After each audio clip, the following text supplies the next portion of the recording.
তো এখন কে কে বলল সেটা তো মূল কথা না ভাইয়া।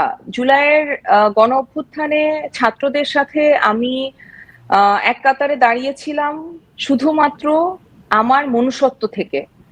আর আর কিছুই না। আমি আমার উপরে কি পরিমাণে প্রেশার ছিল সেটা শুধু আমি জানি। আমাকে আহ বিভিন্ন মন্ত্রণালয়ের মন্ত্রী থেকে শুরু করে বিভিন্ন সংস্থার উচ্চপদস্থ কর্মকর্তা থেকে শুরু করে সবাই আমাকে ফোন করেছে, বলেছে আমি যাতে না যাই, এবং আমাদের যাতে এই প্রোটেস্টটা না হয়। হুম। এবং যদি বাই এনি চান্স আমাদের যে প্রাক্তন প্রধানমন্ত্রী যে পালিয়ে গেছেন সে যদি আসলে পালিয়ে না যেতেন, তাহলে কি অবস্থা হতো আপনি একবার ভাবেন। তখন আসলে আমার সিচুয়েশনটা কি হতো আপনি একবার ভাবেন। তো অনেকে বলছে যে আমি আগে থেকে জানতাম যে উনি, ওনার পতন হবে, উনি পালিয়ে যাবে। মানে আমি যদি এত পাওয়ারফুল হই তাহলে তো